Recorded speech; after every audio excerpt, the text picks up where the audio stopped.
दयाल व्रत का पंचदिवसीय सत्संग समारोह चल रहा है। आज सत्संग का द्वितीय दिवस है। सभी भक्तों, सत्संग ज्ञान और भक्ति का वह अथाह अगाध समुद्र है। इसमें जो भी स्नान करता है वह भव बंधनों से छूट करके मोक्ष मुक्ति को प्राप्त हो जाता है। अगर स्नान करता है और भला स्नान ही नहीं करेगा तो कैसे मोक्ष मुक्ति को प्राप्त होगा। देखो,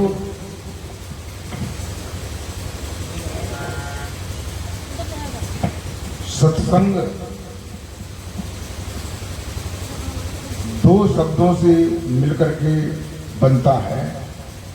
सत्संग, यानी एक शब्द है सत्य और दूसरा शब्द है संग।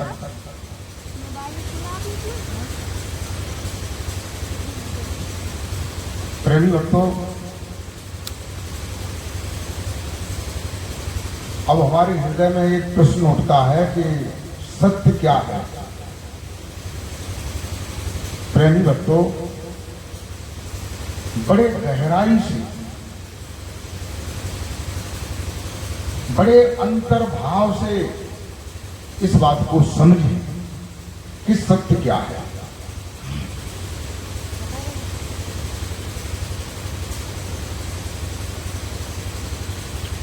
क्या ये संसार जो हमें दिखाई दे रहा है ये सत्य है?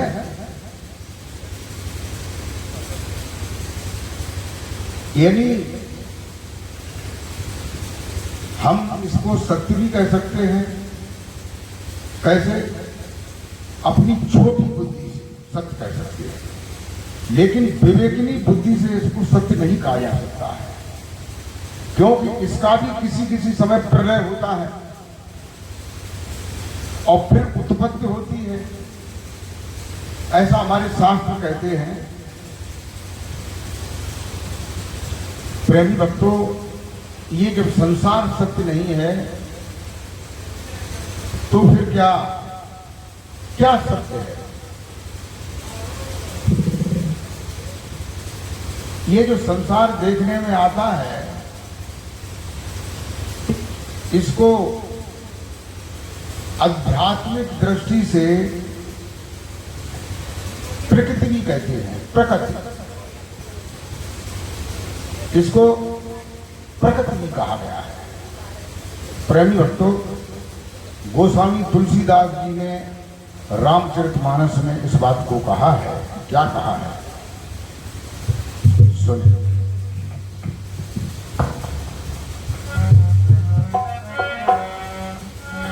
कि गो गोचर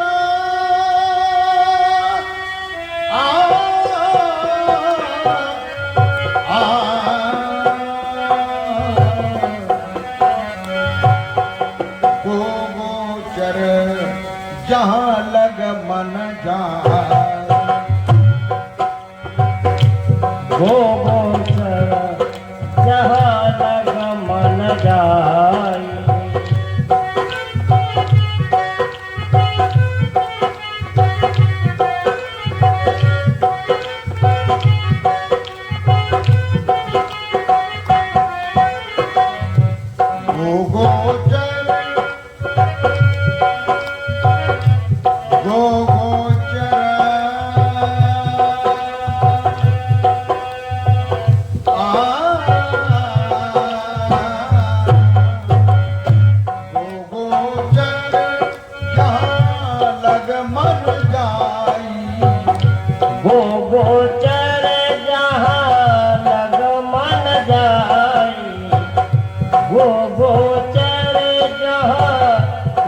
मन जाई।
देखो 9 प्रकार की जो भक्ति होती है, जो नवदा भक्ति भगवान राम ने शिवजी को बताई थी, उसमें पहली भक्ति ये बताई थी कि प्रथम भक्त संतन कर संगा। कितनी अच्छी बात बताई कि पहली भक्ति जो है वो संतों के संग से, संतों के दर्शन से, संतों की वाणी सुनने से प्रारंभ होती। दूसरी रति मम कथा प्रसंगा, और दूसरी भक्ति क्या है? दूसरी भक्ति ये बताई है कि भगवान की कथा को और संतों के सत्संग को रत माने तल्लीनता स्थायी भाव से श्रवण करना, ये दूसरी भक्ति है। तो देखो, अगर आप स्थायी भाव से श्रवण करेंगे तो दूसरी भक्ति आपको प्राप्त होगी, और पहली भक्ति तो आपको प्राप्त शायद हो ही रही होगी, क्योंकि यहाँ संतों का आश्रम है और हमारे महाराज जी भी बैठे हुए हैं। हम तो जो है संतों के सेवक हैं, अपना काम कर रहे हैं। आप मुझे कुछ भी समझे, ये आपके भाव की बात है। प्रेमी भक्तों, तुलसीदास जी ये बता रहे हैं कि सत्य क्या है और असत्य क्या है। आप लोग इस बात को समझ लें, गौर से अगर इस बात को समझ लें या किसी बात को समझ लें। कल मैंने बताया था कि योग सरल साधन सरल, समझने कठिन विवेक। किसी चीज को समझना ही कठिन विवेक का काम है, और वो आप समझ लें और तुम्हारे हृदय में वो ठहर जाए तो समझो काम तुम्हारा हो गया। तो कहते हैं, गोस्वामी तुलसीदास जी ने बताया है कि माया का क्या स्वरूप है, माया का क्या स्वरूप है। अब जैसे ये आपको भी अंदाज लगाना है कि हम माया का भजन कर रहे हैं या भगवान का भजन कर रहे हैं, किसका भजन कर रहे हैं, किसका ध्यान कर रहे हैं, किसका सुमिरन कर रहे हैं। ये चौपाई तुम्हें इस बात को बता देगी अगर आप रामायण को मानते हैं या संतों को मानते हैं, या आपको संतों की बात तुम्हारे हृदय में ठीक बैठती है। कहते हैं माया क्या है? तुलसीदास जी कहते हैं कि गो गोचर। अब बहुत से लोग यही नहीं समझ पा रहे हैं कि गो क्या है। तो जब ये नहीं समझ पाओगे तो फिर आगे की बात कैसे समझ पाओगे? तो ये समझ लो, गो माने होता है इंद्रियां। गो माने क्या है? इंद्रियां। इंद्रियां कौन सी हैं? 5 ज्ञानेंद्रिय हैं, 5 कर्मेंद्रिय हैं। आप लोग ठीक तरह से सुनना, अगर ये बात आपके समझ में आ गई तो आप सत्य की ओर चलने लगे। आपके पद जो है सत्य की ओर चलने लगे अगर ये बात समझ ली। 5 ज्ञानेंद्रियां हैं। कौन सी ज्ञानेंद्रियां हैं उनको भी मैं बताऊंगा, क्योंकि ऐसे ही कह के 5 ज्ञानेंद्रियां हैं, 5 कर्मेंद्रियां हैं, तो आपकी समझ में शायद इतनी नहीं आएगी। जो लोग पढ़े लिखे हैं वो शायद समझ सकते हैं, जो कम पढ़े लिखे हैं वो नहीं समझ सकते हैं, और ज्यादा पढ़े लिखे भी नहीं समझ पाएंगे। तो 5 ज्ञानेंद्रियां कौन कौन सी हैं? ज्ञानेंद्रियों का मतलब ये है कि जो ज्ञान की इंद्रियां हैं, जिनसे ज्ञान होता है। जैसे आंख से देखने का ज्ञान होता है। आंख से किसका ज्ञान होता है? देखने का। कान से सुनने का ज्ञान होता है। नाक से सूंघने का ज्ञान होता है। जिह्वा से स्वाद लेने का ज्ञान होता है, त्वचा से, चमड़ी से सर्दी और गर्मी का अनुभव होता है कि हवा गर्म चल रही है या ठंडी है। ये भी ज्ञान की इंद्रिय है। तो ये 5 ज्ञान की इंद्रियां हैं और 5 कर्मेंद्रियां हैं। कर्मेंद्रियां समझ लीजिए, कर्मेंद्रियां हैं यानी कर्म करने वाली इंद्रियां। जैसे हाथ से हम कर्म करते हैं, किसी चीज को पकड़ते हैं। कर्म करने के लिए खुरपी को, फावड़ा को या हल को या ट्रैक्टर के हैंडल को, यानी कोई भी कार्य करते हैं तो ये कर्मेंद्रिय है। हाथ कर्मेंद्रिय है, ये कर्म करने के लिए तैयार है। फिर दूसरे जो है कर्मेंद्रिय है पैर। पैर अगर चलेंगे नहीं, कोई खेती में काम करोगे या किसी फैक्ट्री में काम करोगे या कोई धंधा करोगे या कोई नौकरी करोगे, सब में इंद्रियों का काम है कि नहीं। अरे लिखा पढ़ी करोगे तो हाथ में कलम पकड़ोगे, आंखों से देखोगे कि हम क्या लिख रहे हैं, देखोगे कि नहीं। और कान से यही सुनोगे कि हमारा बड़ा अधिकारी कोई कह तो नहीं रहा है कुछ बात। तो ये कर्म इंद्रियां हैं।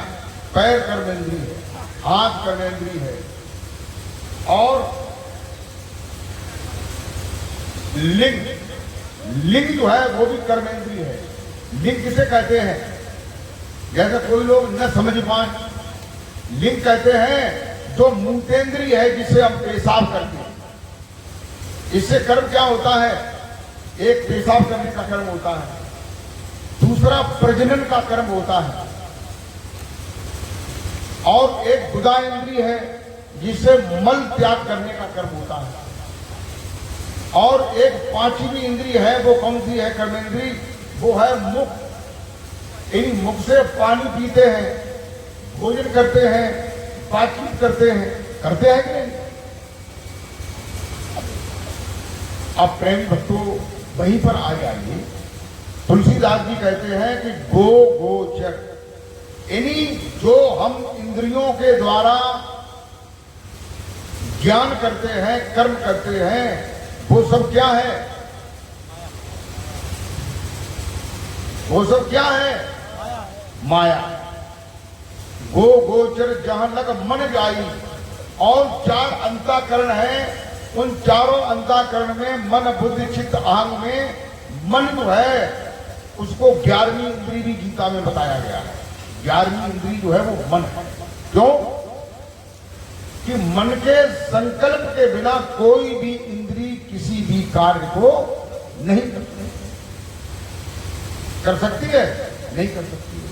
अब आप विचार करिए, तुम्हारा जो भी साधन है, तुम्हारा जो भी भगवान को प्रसन्न करने की प्रक्रिया है, भगवान को देखने की, भगवान का दर्शन करने की, मोक्ष मुक्ति को प्राप्त करने की जो भी तुम्हारी प्रक्रिया हैं, अगर वो इंद्रियों के द्वारा है तो ये जो भी तुम कर रहे हो वो माया का काम कर रहे हो। किसका कर रहे हो काम? माया। अगर मुंह से कोई मंत्र बोल रहे हो, ये मुंह कर्मेंद्रिय है कि नहीं? जिह्वा ज्ञानेंद्रिय है। जिह्वा से, ओठ से, मुख से, कंठ से जो भी नाम मंत्र शब्द बोल रहे हैं आप, जो भी एनीबॉडी एल्स, जितने भी शब्द मंत्र और जो भी हैं, तो वो सब किसके हैं? माया के। हमारी बात आपको समझ में आ रही है कि नहीं? ये सब माया के हैं। अब तुम विचार करो कि हम भगवान की आराधना कर रहे हैं कि नहीं, कि प्रकृति की आराधना कर रहे हैं कि भगवान की आराधना कर रहे हैं। देखो, एक मैं और उदाहरण दूं। हम जो है भगवान की आरती करते हैं, सवेरे या शाम को भगवान की आरती करते हैं कि नहीं? मतलब आप लोग भले ही न करते हो या कोई करते हो, वो अलग बात है। किसी को टाइम है, किसी को नहीं है, किसी को रुचि है, किसी को नहीं रुचि है। और इस कलिकाल में तो रुचि बहुत कम लोगों को है। अब देखो यहाँ सत्संग हो रहा है और यहाँ कितने लोग आए हैं, लेकिन इससे भी मैं कोई अप्रसन्न नहीं। क्यों कि हंसों की कहीं पाती नहीं होती है। पाती का मतलब ज्यादा संख्या नहीं होती है, ज्यादा संख्या जो है बगुलों की होती है। तो हम तो ये मानते हैं कि हमारे हंस हैं। हंस कहते हैं जिसके अंदर ज्ञान होता है। कौन सा ज्ञान? अगर दूध में थोड़ा पानी भी कर दें तो हंस जो है अपनी चंच को जब डालेगा तो पानी को छोड़ देगा, दूध को पी लेगा। तो उसे ज्ञान है कि नहीं? इसलिए ये जो संतों की वाणी सुनने के लिए आते हैं ये हंस ही हैं। बोल जयकारा बोल मेरे श्री गुरु महाराज की जय। ये सब जो है सत्य को जानना चाहते हैं। जानना चाहते हैं कि नहीं? सत्य को जानना चाहते हैं, सत्य को पहचानना चाहते हैं। और मैं उस सत्य को बताना चाहता हूं। तो देखिए आरती होती है, उसमें आरती में हम कहते हैं, आप लोग गौर से सुने और गौर से समझिए। आरती में कहते हैं ओम जय जगदीश हरे स्वामी जय जगदीश हरे। जगदीश हरे स्वामी जय जगदीश हरे।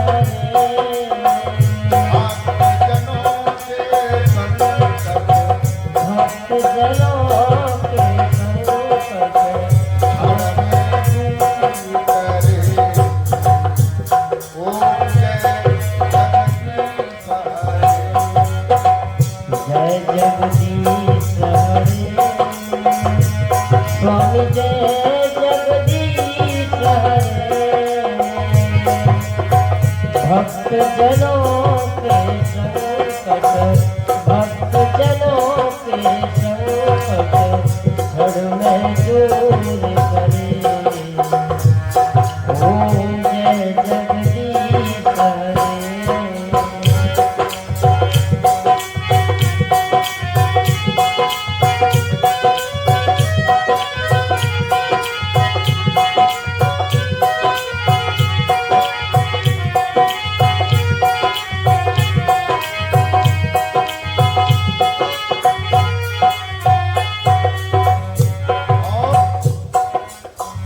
अंतराल में क्या कहते हैं उसे आप लोग समझें। जो खास चीज समझना है वो इस अंतराल में है। क्या है? तुम हो हक कह रहा है। तुम हो एक अगोचर सबके प्राणपति, स्वामी सबके प्राणपति।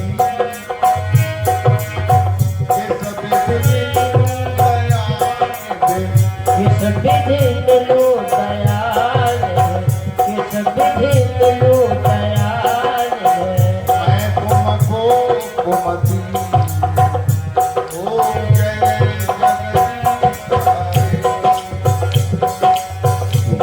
जगदीश हरे। स्वामी जय जगदीश हरे। भक्त जनों के संकट, भक्त जनों के संकट हर में दूर करे। ओम जय जगदीश हरे।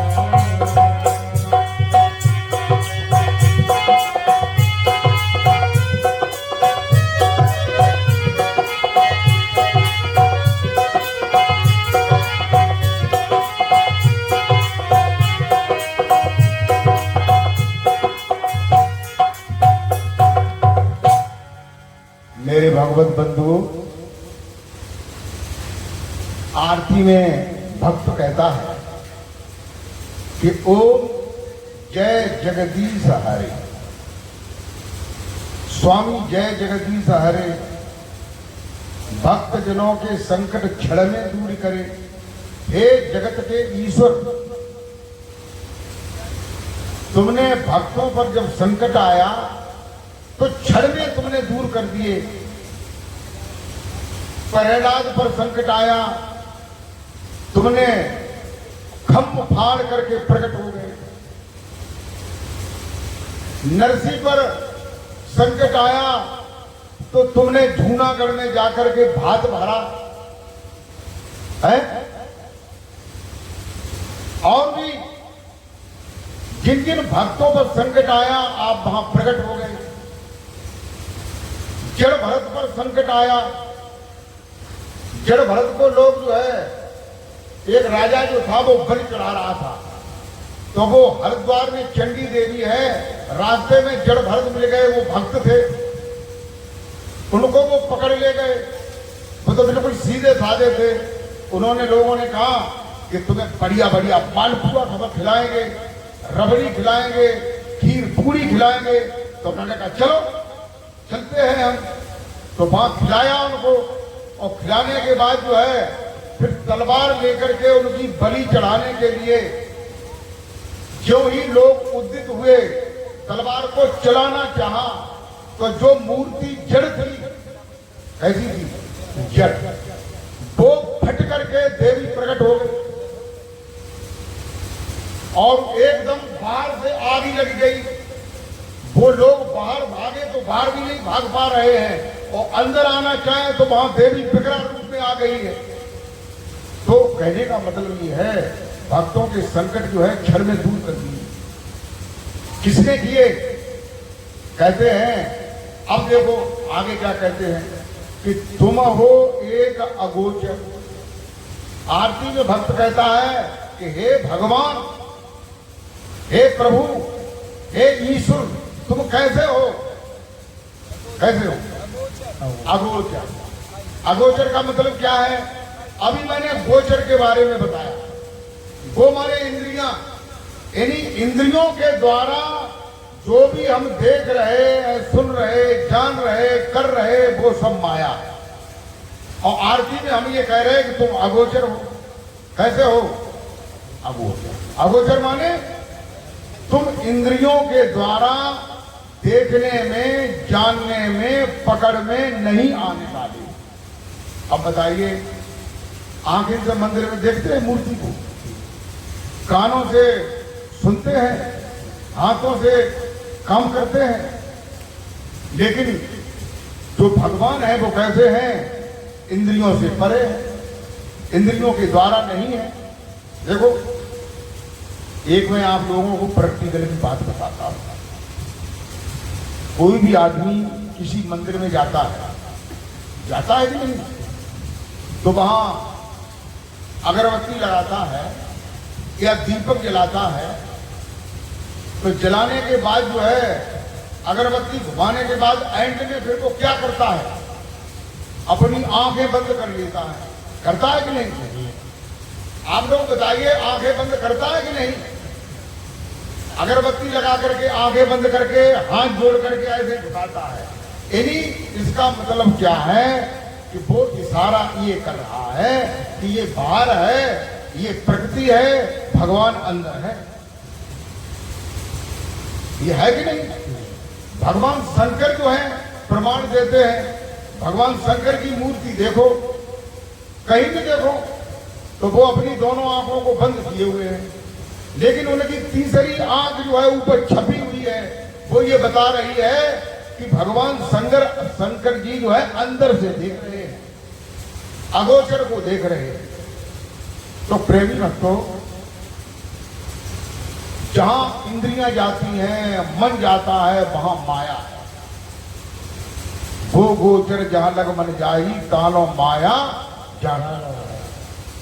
अब देखिए, ये सब माया है।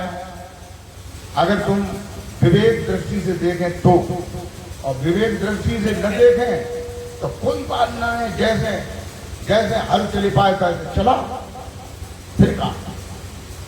देखो, अब बात ये आ गई तो सत्य क्या है, ये बात चल रही थी। सत्य क्या है? कहते हैं सत्संग दो शब्दों से मिलकर बना है, एक शब्द है सत्य और दूसरा शब्द है संग। तो सत्य क्या है? सत्य की क्या परिभाषा है? सत्य की परिभाषा को अगर आप समझ लें तो आप सत्य को भी धीरे धीरे ढूंढ सकते हैं। सत्य का रास्ते को आप तलाश सकते हैं, सत्य मार्ग को ढूंढ सकते हैं। कहते हैं सत्य उसे कहते हैं जब पृथ्वी नहीं थी, सूरज नहीं था, चंद्रमा नहीं था, ब्रह्मा विष्णु महेश नहीं थे, कोई भी सृष्टि नहीं थी, तब भी सत्य था। और आज ये सब कुछ है तब भी सत्य है। और कल ये कुछ नहीं रहेगा, प्रलय हो जाएगी। हमारे शास्त्र कहते हैं, भागवत कहती है कि जब प्रलय काल आता है तो 100 साल तक सूरज, हजारों सूरज आकाश में जेठ की तरह तपते हैं। उसके तपने से क्या होता है? जितना भी पानी नहरों का, नदियों का, तालाबों का, समुद्र का, सब सूख करके भाप बन करके सब ऊपर चला जाता है। ये भागवत में लिखा है। जितने भी जीव हैं, जीव तो अविनाशी है, कभी मरता ही नहीं है। जीव के जो शरीर है, जो नाशवान है, ये सब सूर्य की गर्मी से तप करके, जल करके, राख हो करके, इसमें से जीव निकल करके हिरण्यगर्भ में पहुंच जाता है। कहां पहुंच जाता है? हिरण्यगर्भ में। एक हिरण्यगर्भ है ब्रह्मांड में, उसमें जो है ये सूरज, चंद्रमा, तारे और ये ग्रह, उपग्रह, ये सब उसमें पहुंच जाते। इतना बड़ा प्रेमी भक्तों फिर बताते हैं, पृथ्वी जो है जल करके अंगारे की तरह हो जाती है, बिल्कुल लाल हो जाती है। फिर 100 वर्ष तक मूसलाधार हाथी की सूंड की तरह मोटा लगातार बूंद नहीं धार आती है, पूरी पृथ्वी पे गिरती है। उससे पृथ्वी जो है घुल करके पानी में मिल करके सब जल ही जल हो जाता है। सारी पृथ्वी कहीं दिखाई नहीं देती है, न कहीं सूरज दिखाई देता है, ये कुछ नहीं दिखाई देता है, जल ही जल दिखाई देता है। फिर वो जगदीश्वर जल में प्रकट होता है, इसलिए उसका एक नाम है नारायण। नारायण कहते हैं, नार माने जल और ऐण माने घर, यानी जिसका जल में घर होता है उसको नारायण कहते हैं। तो भगवान विष्णु पैदा होते हैं, फिर उनकी नाभि से कमल पैदा होता है, कमल में ब्रह्मा पैदा होते हैं। ब्रह्मा चारों तरफ देख करके कुछ नहीं दिखाई देता है तो उनको रोना आ जाता है, आंसू आते हैं। एक इस आंख का आंसू और एक इस आंख का आंसू नाक के सहारे होकर के नाक के बीच भाग पर आकर के दोनों आंसू मिलकर नीचे गिर जाता है। उसी से एक बालक पैदा होता है, वो रोने लगता है, इसलिए उसको रुद्र कहते हैं। रुद्र माने भगवान शंकर। फिर यहां से धीरे धीरे सृष्टि पैदा हो जाती है। तो कहने का मतलब यह है कि जो सत्य है, क्या सत्य जो है ब्रह्मा विष्णु महेश हो सकते हैं? अगर सत्य होते तो क्यों प्रकट हुए? ताकि पहले वे कहां चले गए? इसका मतलब वो भी जन्मते हैं, मृत्यु को धारण करते हैं। वो भगवान है, इसलिए बहुत टाइम तक रहते हैं। उनका भी टाइम है। उनकी भक्ति करने से मुक्तियां प्राप्त होती हैं, सामीप्य मुक्त, सालोक मुक्त, सकाम में मुक्त, साहित्य मुक्ति, ये मुक्तियां प्राप्त होती हैं। साहित्य मुक्ति सबसे श्रेष्ठ मानी जाती है। साहित्य मुक्ति का मतलब है कि कोई भी भक्त भगवान की भक्ति करता है, जैसे भगवान विष्णु की भक्ति करता हो, तो भक्ति करते करते करते करते जब वो मृत्यु को प्राप्त करता है तो उसकी रूह निकलती है और निकल करके भगवान विष्णु की रूह में प्रवेश कर जाती है। जब तक भगवान विष्णु रहते हैं तब तक वो रूह उसमें रहती है। फिर उसके बाद जो है जब वो अपने स्वरूप में पहुंचते हैं तो वो भी रूह स्वरूप में पहुंच जाती है। जब उनकी आयु खत्म हो जाती है, भगवान विष्णु की आयु, ये गीता में लिखा है कि भगवान विष्णु की आयु, ये भागवत में लिखा है कि भगवान विष्णु की आयु पूर्व पराद्र कल्प की होती है। ब्रह्मा की आयु जो है कम होती है, शंकर जी की आयु उससे भी ज्यादा होती है। तो जब उनका फिर जन्म होता है तो वह जो रूह उसमें प्रवेश की है, जिस रूह ने, उस रूह का भी फिर जन्म हो जाता है। वो भी मनुष्य बनते हैं और वो भी मनुष्य बनते हैं। फिर जैसा कर्म करते हैं फिर वैसा ही उनको भोगने को मिलता है। फिर दूसरे विष्णु जो है उस पद पर बैठते हैं। तो क्या हुआ, तुमको मुक्ति मिली लेकिन स्थायी मुक्ति नहीं, ज्यादा टाइम तक की मुक्ति नहीं। जो मोक्ष है उसको प्राप्त करना। 4 फल बताए जाते हैं, धर्म अर्थ काम मोक्ष। उसमें से मोक्ष जो है सबसे बड़ा फल है। प्रेमी भक्तों, मोक्ष का मतलब ये है कि जब मोक्ष प्राप्त होता है तो ये जीव 84 लाख योनियों से पार हो जाता है और आवागमन से रहित हो जाता है। और अगर आता भी है तो अपनी इच्छा से आता है, काल के बंधन में नहीं रहता। उसे मोक्ष कहते हैं। और ये मोक्ष कैसे प्राप्त होता है? ये मोक्ष जो है इसका जो पूर्ण सद्गुरु होते हैं वो इसका मार्ग बताते हैं, रास्ता बताते हैं। प्रेमी भक्तों, इसलिए उस सत्य को जानो जो सत्य पहले भी था, आज भी है, कल भी रहेगा। कभी सत्य खत्म नहीं होता है, ये उसका प्रमाण है। अब ये बताइए, संसार में कौन सी ऐसी चीज है जो हमेशा रहती है? कोई चीज है निगाह में? केवल परमात्मा जो है संसार में रहता है। कौन सा परमात्मा? ऐसा परमात्मा नहीं जो परमात्मा कहते हैं, परमात्मा का रूप नहीं है, आकार नहीं है, रेख नहीं है, मनुष्य कोई किसी भी प्रकार का रूप परमात्मा का नहीं है। परमात्मा कहीं किसी एक जगह नहीं है। परमात्मा सर्वव्यापी है। सर्वव्यापी का मतलब जानते हैं? सर्वव्यापी का मतलब हर जगह व्याप्त है, हर जगह हाजिर है, नाजिर, पर नजर आता नहीं और योग साधन के बिना उसको कोई पाता नहीं। परमात्मा सर्वव्यापी है, सर्वेश्वर है, सर्वमय है, सर्वनियंता है, सबका कारण है, अजन्मा है, कभी जन्म नहीं लेता है। ऐसा परमात्मा है जो इन आंखों से दिखाई नहीं देता है, अंतर की आंख से उसका अनुभव होता है। तो जो परमात्मा अगर है कहीं संसार में, और परमात्मा सारी दुनिया में व्याप्त है, सभी अंडपिंड ब्रह्मांडों में।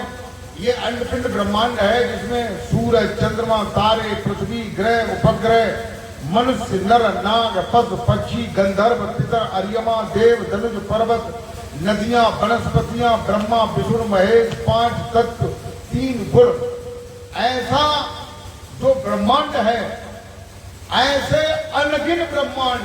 अनगिन माने ब्रह्मांडों की कोई गिनती नहीं है।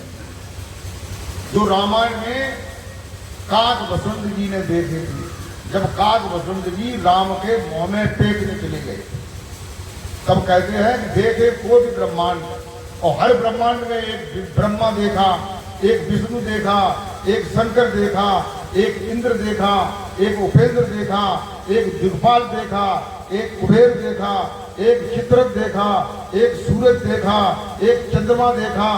ये सृष्टि जो है हर ब्रह्मांड में है और ऐसे अनगिनत ब्रह्मांड है।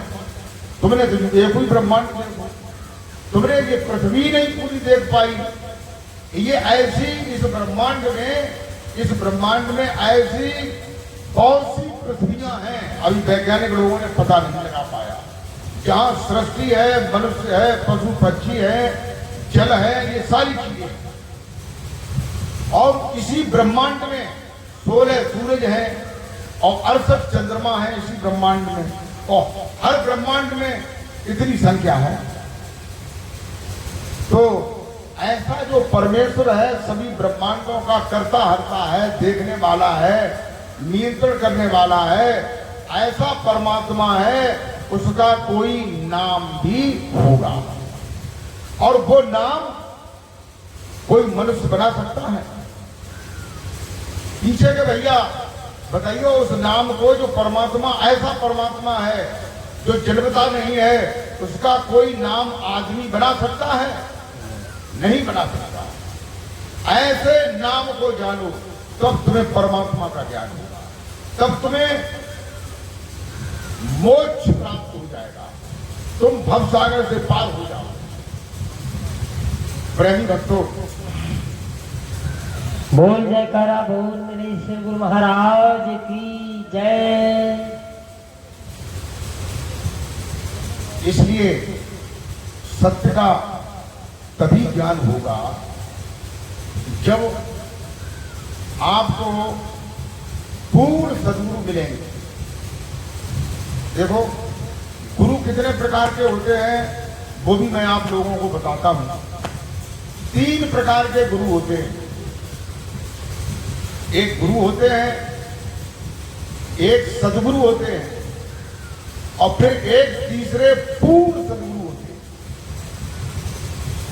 प्रेमी भक्तों, जो गुरु होते हैं वो बहिर्मुख का ज्ञान बताते हैं। किसका ज्ञान बताते हैं? बहिर्मुख का। बहिर्मुख का यानी जो हम बाहर करते हैं, जैसे मुख है, इस मुख से उनके बताए हुए मंत्र का, नाम का जाप करते हैं। जो गुरु होते हैं वो मुख से जपने वाला नाम बताते हैं, आरती पूजा बताते हैं, यज्ञ करना बताते हैं, और बहिर्मुख साधनाएं बताते हैं, मंदिर बताते हैं, मंदिर में जाना, मंदिर में पूजा करना। तो उससे जो है हमारा मुख भक्ति की ओर जरूर होता है। फिर जो है आप वहीं बने रहें तो वहीं आप अटके रहें। फिर आप जो है सद्गुरु से मिले, जो सद्गुरु अंतर मुख का ज्ञान कराते हैं। कैसे अंतर्मुख का? बाहर के गुरु जो है बाहर की माला बताते हैं, जैसे तुलसी की माला, रुद्राक्ष की माला, चंदन की माला, मूंगा की माला, मोती की माला। इस माला से जप करना कि 5 बार माला घुमाना या 11 बार माला घुमाना, इस माला को बताते हैं। लेकिन जो सद्गुरु होते हैं वो अंदर की माला बताते हैं। अंदर में माला है जिसको कहते हैं कि निरंजन माला घट में फिरे दिन रात, संसारी नर समझत नाही, वृथा उमर विहात, ऊपर जावत नीचे आवत, श्वास श्वास चल जात। और जो योगी जन ध्यान करता है उठ के सदा प्रभात, निरंजन माला घट में फिरत दिन रात, उस माला को बताते हैं। और जो सद्गुरु होते हैं वे बाहर के किसी नाम को नहीं बताते, जपने वाले नाम को नहीं बताते, वो अजपा बताते हैं। ये आप क्या बताते हैं? अजपा, यानी जो जपा नहीं जाता, जो जिब्रा से ओट कंठ से नहीं जपते हैं, उस नाम को बताते हैं। और जो सद्गुरु होते हैं, बाहर के सद्गुरु, बहिर्मुख के सद्गुरु, गुरु जो है वो मंदिर को बताते हैं। लेकिन जो सद्गुरु होते हैं वे अंदर का मंदिर बताते हैं, जिस मंदिर में भगवान बैठे हैं और जिंदा बैठे हैं। कैसे बैठे हैं? जिंदा बैठे हैं, सचमुच बैठे हैं, आंखें खोलते हुए बैठे हैं।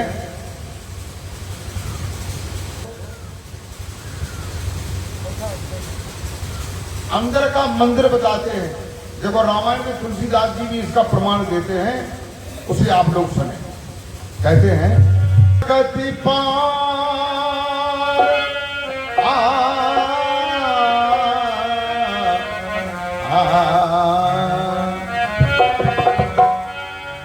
प्रकट पार प्रभु सब और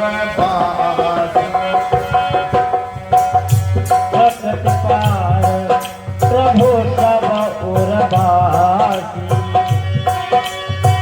प्रकट पार प्रभु सब और बासी।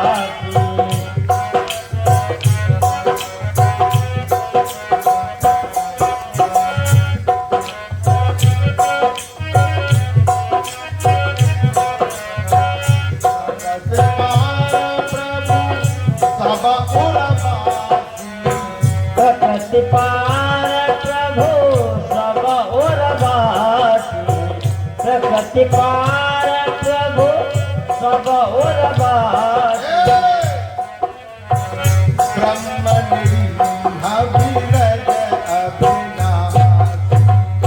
ब्रह्मनिरीह बिरज अविनाशी। ब्रह्मनिरीह बिरज अविनाशी।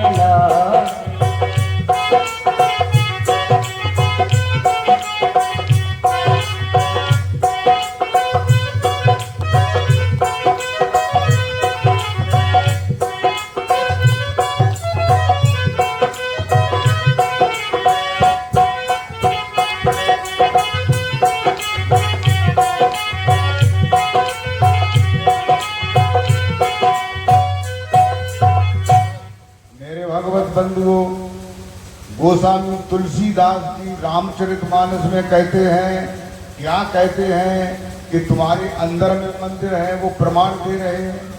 तुम्हारे काम मंदिर कहाँ है? अंदर में, उर्मे है, हृदय में है। वो ये बताते हैं कि प्रकृति पार। अभी मैंने प्रकृति के बारे में आप लोगों को बताया था कि जो इंद्रियों से दिखाई दे रहा है, मन जहां जा सकता है, वो प्रकृति है। तो तुम आंखों से जिस मंदिर को देख रहे हो, ये सब किसके मंदिर हैं? प्रकृति। लेकिन जो पुरुष का मंदिर है, आत्मा का मंदिर है, भगवान का मंदिर है, वो तुम्हारे हृदय में है। प्रकृति पार, ये प्रकृति का शरीर है 5 तत्वों का। 5 तत्वों की प्रकृति का 3 गुण, 5 तत्व 3 गुण अष्टधा प्रकृति का बना हुआ शरीर है। इसके पार, कहा पार, इसे पार करो। कैसे पार करोगे? नाक के दरवाजों से होकर के घुस सकते हो, आंखों के द्वारा अंदर घुस सकते हो। पार जाओ, इसके अंदर जाओ तो प्रभु सब पुरवासी, वह जो प्रभु है जिसे आप ढूंढ रहे हैं, देखना चाहते हैं, वो सबके उर माने हृदय में निवास कर रहा है। बोलिए गोविंद भगवान की जय। तुम्हारे शास्त्र प्रमाण दे रहे हैं। और जो सद्गुरु है वो उस मंदिर को दिखा देते हैं और उस मंदिर में भगवान का दर्शन करा देते हैं। बोल जयकारा बोल मेरे श्री गुरु महाराज की जय। तभी तो कहते हैं ऐसे संतों के, ऐसे सद्गुरुओं के दर्शन करने से क्या लाभ होता है। रामायण में तुलसीदास जी कहते हैं, क्या कहते हैं कि तरस परस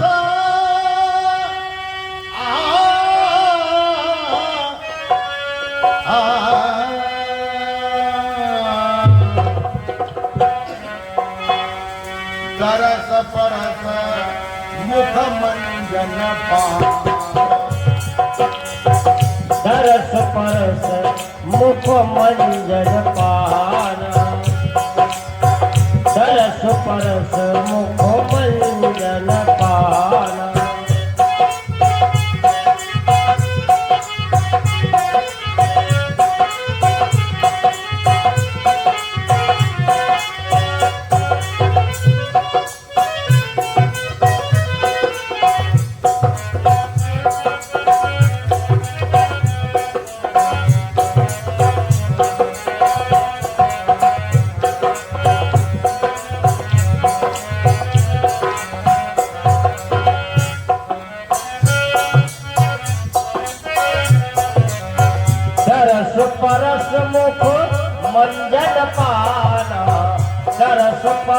मुख मंजन पाना।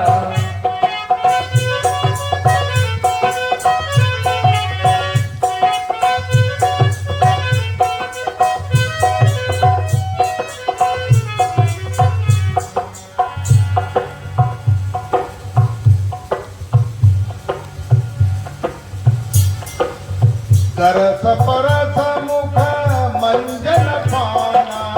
दरस परस मुख मंजन पाना। दरस परस मुख मंजन पाना। कटह पाप कहे वेद पुराण। कटे पाप कहे वेद पुराना। कटे पाप कहे वेद पुराना।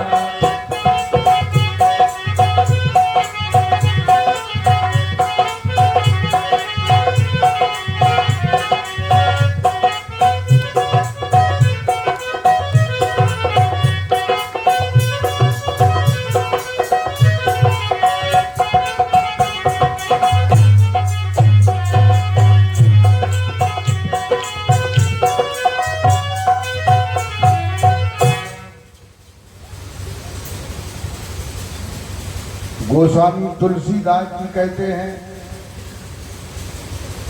कि जो ऐसे संत हैं,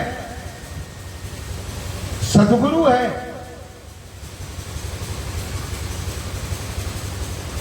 वास्तव में जो संत होते हैं वो ज्यादा भेष नहीं बनाते हैं। जो पतिव्रता नारी होती है वो ज्यादा श्रृंगार नहीं करती है। उसके गुण लक्षणों से ही पता चलता है कि ये पतिव्रता है, ये संत है। लोग कहते हैं, संतों के पास जाते हैं, कहते हैं महाराज जी हमें आशीर्वाद दो। संत कभी अपने मुंह से ये नहीं कहता कि मैं आशीर्वाद देता हूं, ये तुम्हारा काम हो जाएगा। ये तुम्हारे भाव की बात है।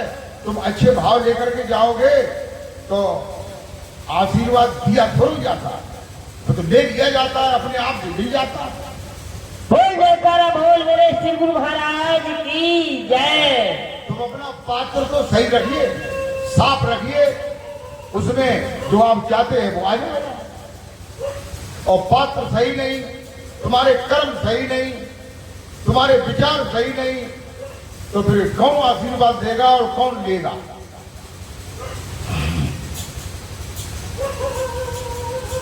गोस्वामी तुलसीदास जी कहते हैं ऐसे संतों के कहते हैं दरस माने दर्शन करना, परस माने चरण स्पर्श करना, मुख मंजन पाना माने उनकी मुख की वाणी को श्रवण करना।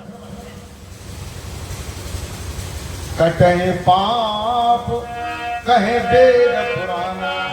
हमारे वेद और पुराण, रामायण, उपनिषद कहते हैं कि आदमी के ऐसे संतों के दर्श परस करने से, कुछ दर्शन करने से पाप कट जाते हैं, कुछ चरण स्पर्श करने से कट जाते हैं, और कुछ जो है रहे बचे उनकी वाणी को सुनने से कट जाते हैं। बोल जयकारा बोल मेरे श्री गुरु महाराज की जय।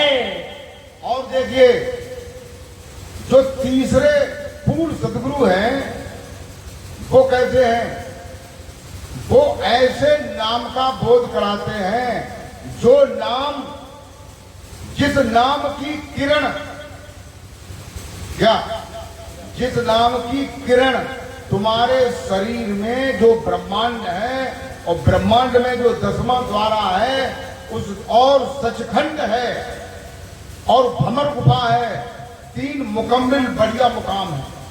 उन मुकामों के द्वारा किरण शरीर के अंदर आई है, उससे शरीर के अंदर तुम्हारी श्वास में एक नाम प्रकट हो गया है। और जो ऊपर का नाम है, जो सर्वव्यापी नाम है, जो हर जगह पूरे ब्रह्मांड में व्यापक है, जो अनंत ब्रह्मांड है उनमें भी व्यापक है, जहां जाओगे वहां व्यापक है, पानी में डुबकी मारो तो उसमें भी व्यापक है।